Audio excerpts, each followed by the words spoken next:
Hey guys, so this is a recreation of a video that I put out this morning, and it's on the same topic in terms of UniFi ad blocking versus Pi-hole. Now, where I really screwed up is that I missed an entire section that showed exactly what was being blocked on the UniFi side.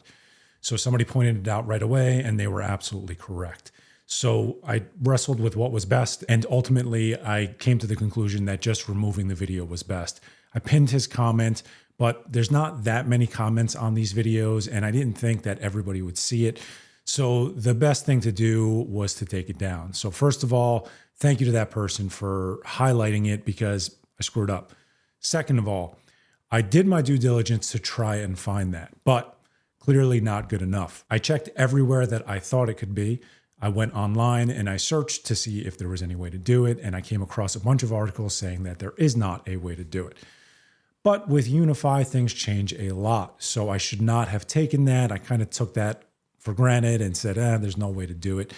And thought that I validated what I had tried to do on my own, and I just didn't. So sincerely apologize to the 200 or so people that actually watched that video because it was incorrect information.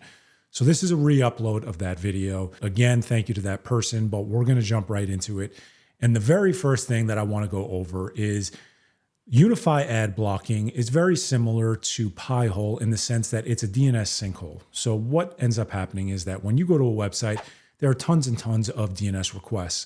Some of those DNS requests are good, and some of those DNS requests are bad. The bad DNS requests are then dropped. And then at that point, only the good DNS requests are sent through, and you're shown basically everything on the website itself, as well as all of the good information that you're supposed to see, but the bad stuff is blocked. Now, UniFi ad blocking and Pi-hole are extremely different in terms of how they're set up, how they're configured, how you use them on a regular basis. And that's the stuff that I want to talk through. But before we get to that, I want to talk about the UniFi setup process. And this is one of the biggest differences. So inside of the security section, there is a protection tab.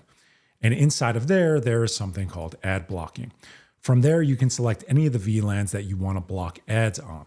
For now, I'm just going to do it on the trusted VLAN. I'm going to apply these changes, and the device that I'm connected to right now is currently on the trusted VLAN, so we can test this out.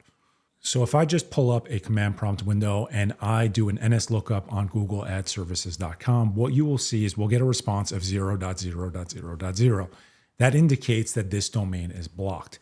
So what happens is on the UniFi side right now, it went through, it saw that DNS request, and it blocked it. Now to show you exactly how it works, I just went to Yahoo Sports, and what you could see is this advertisement label. If we didn't have the UniFi ad blocker enabled, this would be an ad right now, and it's not. Now, this is a Pi-hole instance where I have the DNS server manually set, so we're bypassing the UniFi ad blocker, and what you'll see is it's blocked there as well. So both of these work exactly the same. Now, the downside, and this is where I screwed up on the first video, is that generally there are times where these ad blockers can block things that they're not supposed to. And I went through the process of showing how you can whitelist it, but I missed overall the absolute easiest way to do it. And the way to do it is to go to Insights, select Flows, and then Ad Block. And what you'll see is that this is the DNS request that we put through that was blocked. Now, it's not only ads that are blocked, but it's also trackers and stuff like that. And that's why you see here that Google Analytics was blocked. So the easiest way to do this, and again, thank you to the person that highlighted this, is to select this here and then just allow domain name. And what that does is it goes through and creates a firewall rule, which we'll take a look at in a second. But this is the easiest way to do it. So the idea behind it is that if you're running into any problems, you have to come here, see exactly what is in this list, and then whitelist potentially what you think could be causing the problem. Now, inside of my firewall for the internal zone, what I have here is a new firewall rule that was created that allows traffic to googleadservices.com. Now, this is, funny enough, the one that I created on my own for the last video. And I, in essence, just recreated the exact same rule that it would have created automatically, but I did it in a manual way, showing that that's how you could whitelist it. And it is still how you can whitelist it. If you do want to allow something, you can go in, create a firewall rule, and in essence, just create the exact same thing that would be created automatically. And it would be for the source zone that it's coming from, the source network that it's coming from on that zone. If there is a network, you're allowing the traffic you're specifying the external zone, and then you're adding the domain. Now, after we whitelisted it, if we come in here and run the same commands, what you'll see is we get a response. So it was blocked and now it's no longer blocked. Now, the downside of this, and there's still a downside, is if we come in here and we allow a new domain name, what you'll see is that it will create a second rule for it. So anytime that you allow a domain through that user interface, it's going to create a separate firewall rule for it. If you create your own, technically what you could do is you could come in here, create a firewall rule, a generic firewall rule called allow block domains, and then you can come in here and just continue to add the domains so that you have one firewall rule. But again, you might not be able to do that because if you have to customize it or you want to customize it, you might have to have individual firewall rules. The only reason I'm pointing this out is because this could get a little messy depending on how many domains you actually whitelist. There could be a lot of entries in this list. So it's just something to be aware of. Now, the same is true if you wanted to blacklist something. So if something's not being blocked and you wanted to ensure that it gets blocked, what you would do is come in and create a firewall rule here, but rather than allowing the domain, you would block the domain, and then you would ensure that that domain gets blocked. Now, overall, that is the biggest downside of UniFi ad blocking in comparison to Pi-hole. So I have a Pi-hole instance set up here, and Pi-hole is extremely customizable. So in the ad list section here, you can come in and add different ad lists and ensure that things will get blocked from whatever ad list you subscribe to. It's basically a way to just make Pi-hole a little better than it currently is out of the box. There's also a query log where you can go in and see exactly what was blocked. But not only can you see what was blocked, you can also see what was allowed. And it gives you an easy way to blacklist things if you have to go in and blacklist them. Now, there's a lot more that you could do on Pi-hole, and I plan on doing a pretty in-depth, advanced overall guide on Pi-hole, how you could set it up with multiple DNS servers, etc. So you can get subscribed to the channel if you want to see that. But the important thing that I want to point out here is that from a performance perspective, Pi-hole and UniFi ad blocking is actually very similar. So I went over this in the last video I did, but I tried to show there are websites you could go out there that will just blast you with ads so you could see exactly what gets blocked. I wanted to show that side by side so that you could see it, but unfortunately, the ads aren't really PG. So some of them were, and some of them I'd be able to show you, but I'd just be blocking random things on the page and it wouldn't be a very good viewing experience. So you're gonna have to take my word for this. Out of the box, UniFi ad blocking is about on par with Pi-hole out of the box, not customized. If you go in and add different ad lists and add things that you want to block to Pi-hole, it's going to function better than the UniFi ad blocker. And the downside with the UniFi ad blocker is you still don't have a way to add any of those ad lists. So what they block is what they block. And if you want to block anything else, you have to go in and add a new firewall rule that explicitly blocks it.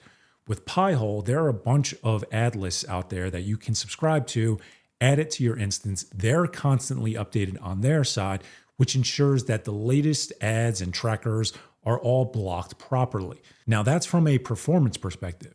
But from a actual setup perspective, the UniFi Ad Blocker is way easier. What you saw is exactly what you do. You go into the security section, you go to the protection tab, and then you just check it off, apply it to your VLANs, and at that point, you will get ad blocking on that VLAN.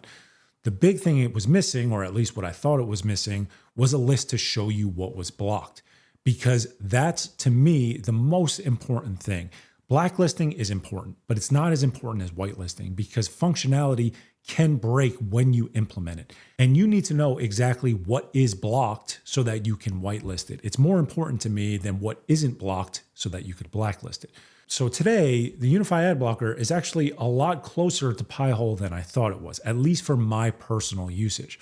That doesn't mean it's even remotely close to as powerful as Pi-hole because it's not. But for my personal usage, the thing that I thought it was missing was a way to check exactly what was being blocked. So at this point, I want to shift the focus to what is right for you. So if you're somebody that does not want to go in and configure a DNS server and configure multiple DNS servers because you should have redundant DNS servers, who doesn't want to have a different device to run the DNS server, who doesn't want to manage it, who doesn't want to maintain it, update it, etc., Pi-hole is probably not the right choice for you. And at that point, the UniFi Ad Blocker is a lot easier to suggest. However, you can't customize it. So while there's a lot more work involved with the Pi-hole setup process, it's a lot more customizable, but again, it's a lot more involved. So this is my suggestion if you don't have anything enabled. Go in and enable the UniFi Ad Blocker. See if you like it. Go from there and see if it blocks anything it's not supposed to. See if you can fix it on your side. If you don't have any problems, it might be a great solution for you. However, if you're somebody that wants really, really granular controls, you want to block the most amount of ads you can, you want to block the most amount of trackers you can, you want to subscribe to ad lists that are constantly updated to ensure that you're blocking the latest and greatest, Pi-hole is going to be the better option. Just be aware that you're going to have to go through the entire setup and maintenance process. Now, that's not to say that it's bad, because I love Pi-hole. I used it for a very long time, and I probably will use it in the future as soon as I set it up. But it is to say there was always a maintenance. So again, at this point, it's easier for me to suggest the UniFi Ad Blocker if you've never used anything like that before you get to Pi-hole. But if you are using the UniFi Ad Blocker and you're not happy with it, or if you want something more customizable, I would go with Pi-hole. So I know that was a lot. Again, thank you to the user that pointed out the thing that I missed. And if you have any questions, please feel free to leave them in the comments. But if you made it this far, thank you very much for watching. I will see you guys next time.